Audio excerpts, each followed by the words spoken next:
Nos acompaña Elizabeth Añaños, ex viceministra de Vivienda y Urbanismo. Gracias y bienvenida. Buenas noches, Tatiana. Ha trascendido serie de información que usted ha hecho pública tras una serie de denuncias de irregularidades que ha ido viendo en su paso por el Ministerio de Vivienda. Hoy está bajo la lupa del Ministerio Público.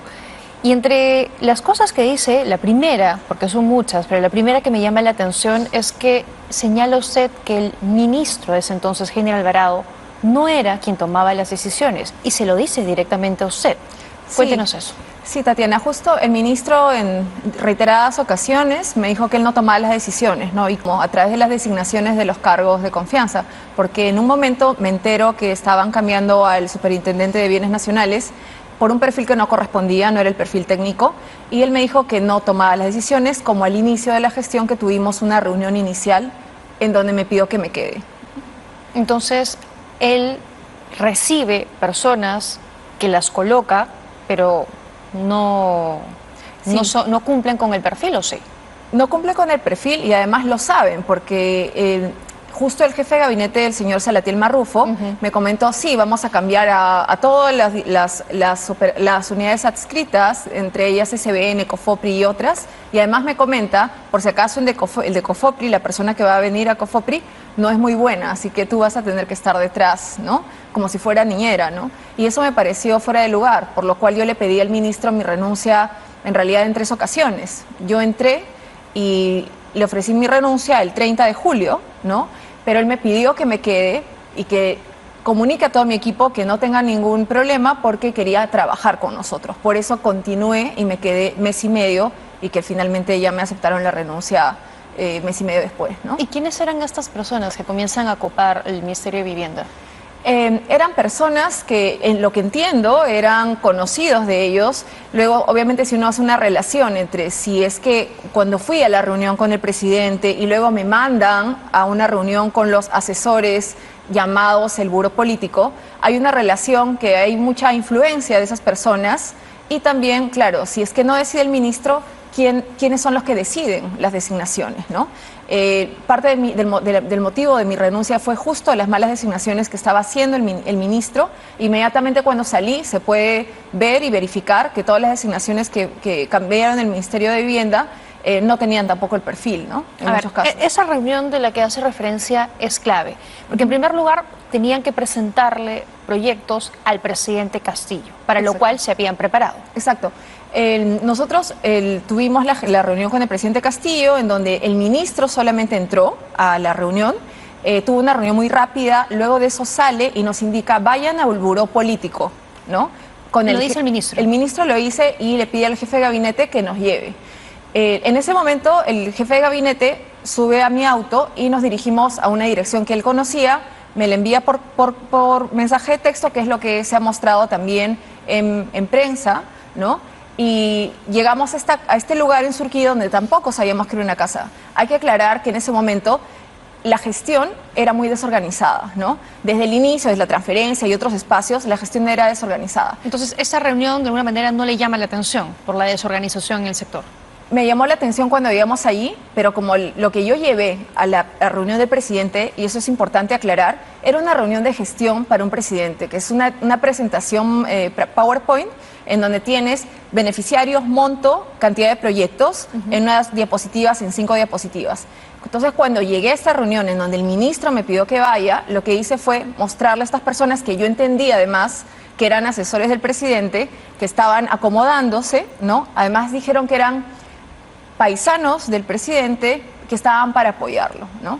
Y en Estas la reunión, son las personas del Buró Político al que hacía referencia. En esa reunión, el ministro Heiner Alvarado llamó al Buró Político y eran el señor Sánchez, el alcalde de Anguía y el señor Abel Cabrera, ¿no? Estas 3 personas fue con las que yo me reuní a pedido del ministro. ¿Y bajo qué título? ¿Qué les dijo el ministro, como quién se las presentó? El ministro solo dijo, vayan al Buró Político. En ese momento nosotros entendimos que eran asesores del presidente, porque estábamos en una reunión en donde íbamos a exponerle al presidente este proyecto que era Perú en Marcha. De acuerdo. Y luego usted cuando pasan los meses ya fuera del ministerio, es que se da cuenta quiénes son realmente esas personas a las que usted le había dado información importante. Claro, y eso sí, eso es clave, porque yo cuando estaba en el ministerio, nunca me había reunido con esas personas.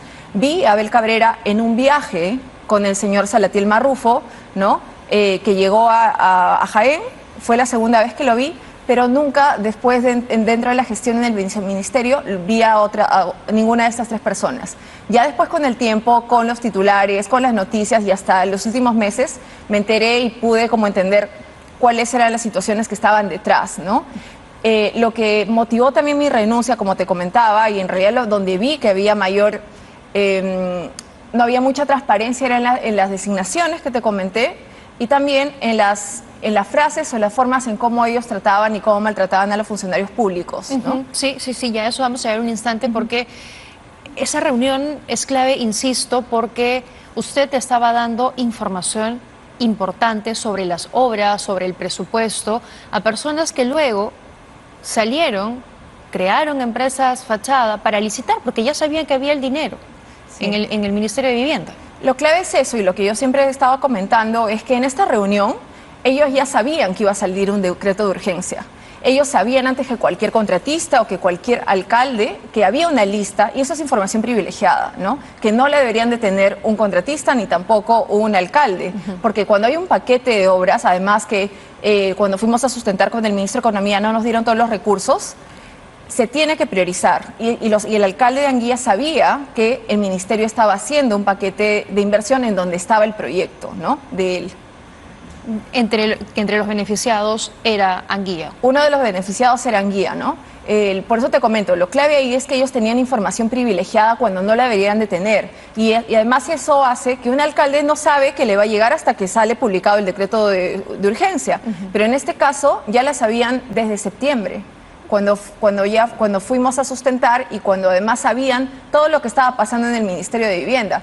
Entonces ahí también te das cuenta cuáles eran las funciones, si el ministro no toma decisiones, si el jefe de gabinete es el que tiene mayor información y además sabe de las designaciones, me pide la lista de los proyectos, tanto el ministro como el jefe de gabinete, y además el jefe de gabinete, y es importante, me manda la lista total de proyectos con una priorización que ellos tenían, en donde yo le comenté, bueno, si yo voy a hacer la corrida de los proyectos y de acuerdo a los criterios técnicos, pobreza, que no hayan recibido otros proyectos antes, y si sale dentro, está bien, pero si no sale no puedo hacer nada, ¿no? Eso fue antes, claro, que renuncie, pero había interés ya en los proyectos y eso está, bueno, es en la información que voy a dar a Fiscalía, ¿no? Y esa priorización, ¿quién la hizo? ¿Fue Marrufo, el jefe de gabinete de asesores, o el ministro Heiner Alvarado? Bueno, la relación entre el jefe de gabinete Salatiel Marrufo y Heiner Alvarado era la misma, ¿no?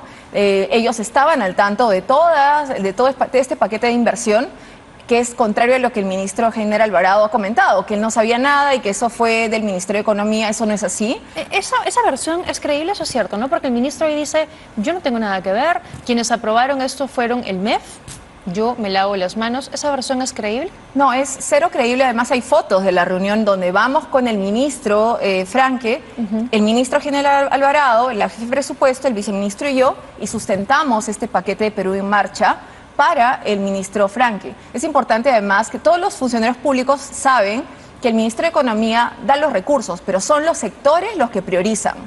Eso es importante, ¿no? Ese es el ABC de la gestión pública, ¿no? Entonces, es incorrecto lo que ha dicho el ministro General Alvarado, que él no sabía nada y que eso dependía del Ministerio de Economía. Claro, porque ustedes además entiendo que pedían un monto mayor, que finalmente el MEF les aprueba 500 millones de soles para estos proyectos que ya estaban priorizados y de los que ya además estaba al tanto el alcalde de Anguía y les dio todo el tiempo del mundo para constituir empresas, para poder luego estar listos para la licitación y ganar esos proyectos. Exacto. El tema ahí es que tenían información privilegiada antes que cualquier alcalde y cualquier contratista.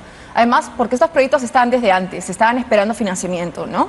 Pero, ¿qué haces con información privilegiada, Tatiana? ¿No? Esa es la pregunta. Desde antes, con tiempo para organizarte. Entonces, tener información privilegiada, además que los funcionarios, tanto el señor Salatiel Marrufo como el ministro General Alvarado, hayan posiblemente filtrado información, eso no corresponde a las funciones que tienen como funcionarios públicos.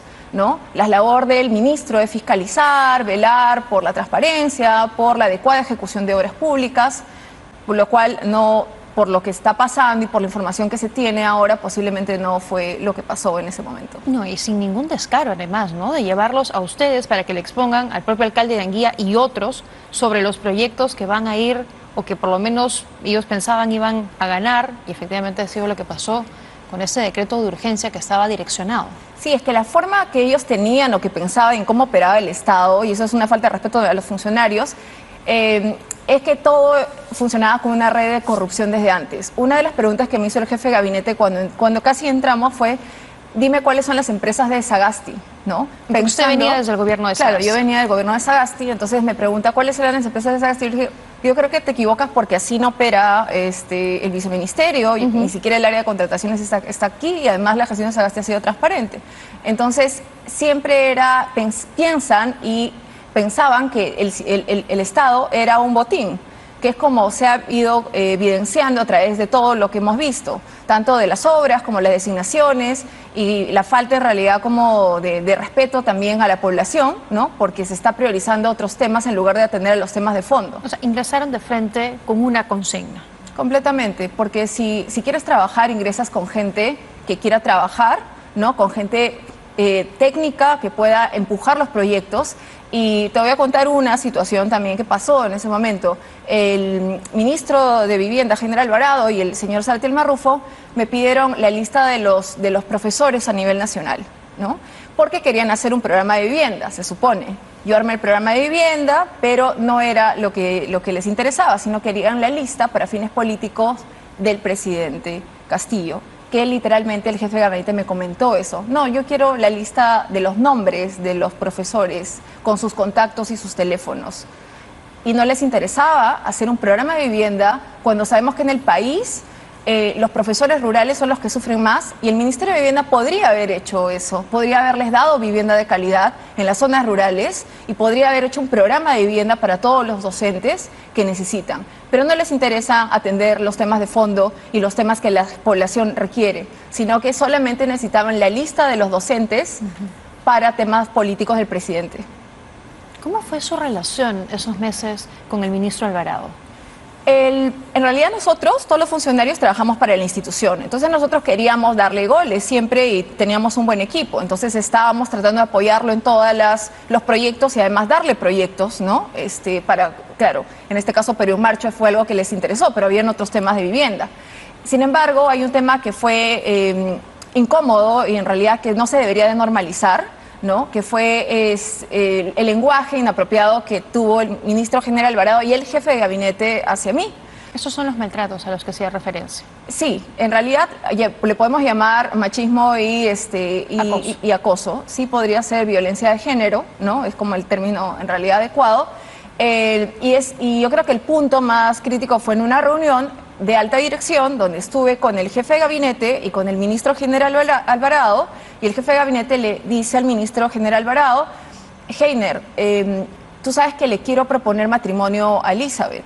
Y el ministro, en lugar de frenar esta situación, lo que hizo fue, me dijo directamente: sí, Elizabeth, en el futuro me gustaría estar con alguien inteligente como tú.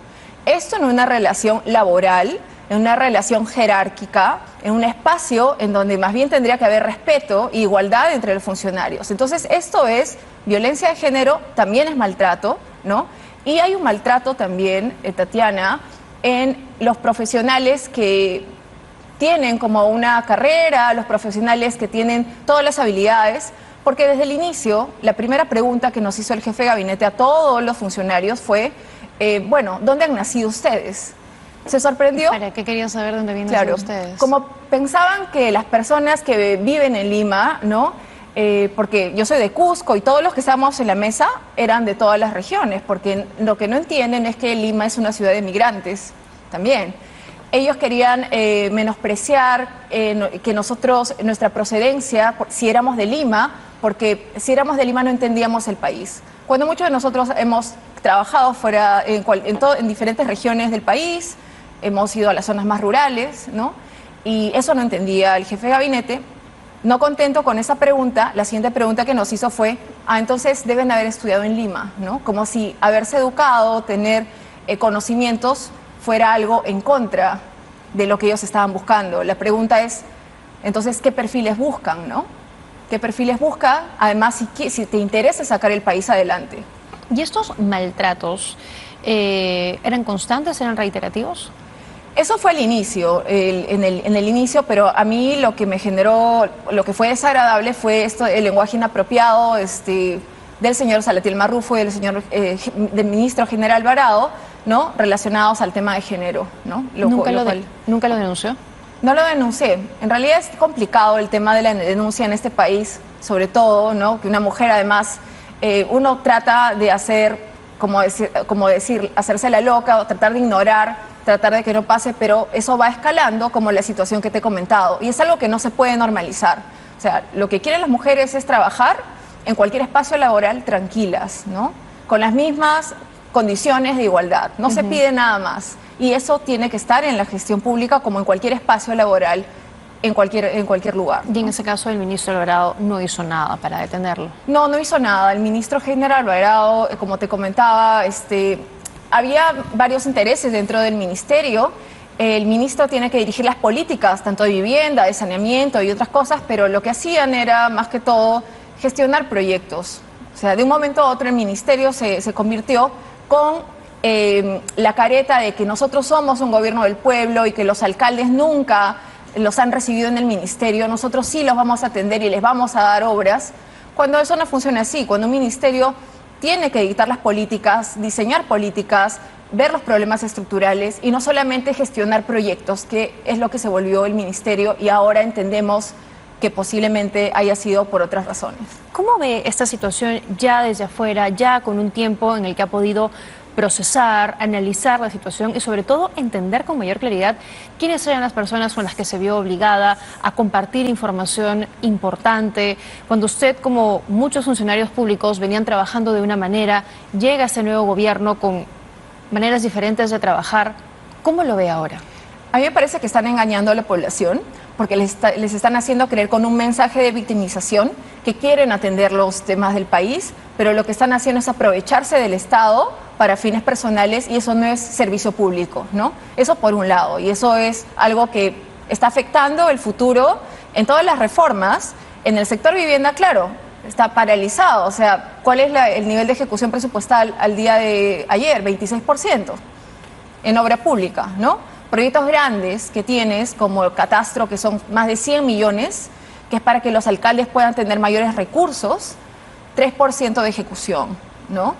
La ley de desarrollo urbano, las políticas que nosotros dejamos para poder ejecutar, para poder completar y gestionar, están paralizadas. Entonces, el Estado está paralizado y eso es lo que genera indignación ahora como ciudadana y como exfuncionaria pública, porque también hay muchos funcionarios que están resistiendo y además que como podrían estar implicados en cualquier situación ilegal sin saberlo, porque no tienes transparencia ni sabes si las indicaciones que te están dando los ministros, esto es en vivienda, cómo estarán en los otros ministerios. Bueno, ¿no? Hoy el ministro Alvarado está en el MTC, ¿no? Además, ¿no? Además.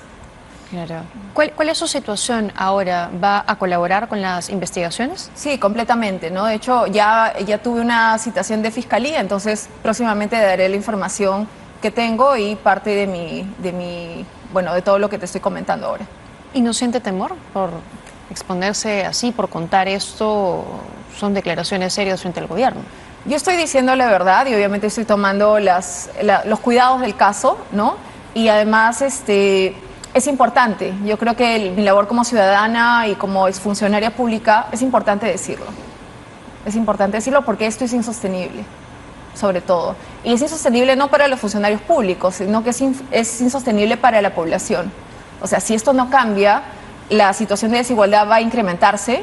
Ahora simplemente se está tapando con algunas medidas muy políticas, ¿no? Muy populistas, y no se está resolviendo los temas de fondo. Entonces es importante hablar sobre estas cosas. ¿Y cree que hay otros funcionarios en otros ministerios que también podrían hablar, que de pronto también están viendo hechos similares? Yo espero que lo puedan hacer, ¿no? Porque, como te comento, esto es en un ministerio, ¿no? hay obras en muchos ministerios y hay servicios sociales, trámites, que todos estos servicios pueden llegar a mercantilizarse. Entonces hay espacio de corrupción en diferentes espacios del Estado, que es en donde hay funcionarios públicos que podrían estar viviendo este tipo de situaciones. Es solo un ministerio, como bien señala, y es un tiempo menor dentro de todo en el que usted ha sido parte, y donde no vemos intenciones del gobierno por avanzar, por hacer obras por el país, sino todo el contrario, por beneficiarse. Exacto, yo estuve mes y medio, Tatiana, y mira todo lo que vi, ¿no? Y de ahí me he vuelto al sector público, ¿no? Es como, estoy fuera del sector público, y claro, ¿qué es lo que habrán visto otros funcionarios durante todo el tiempo? Muy bien. Gracias por habernos acompañado esta noche. Listo. Gracias, Tatiana.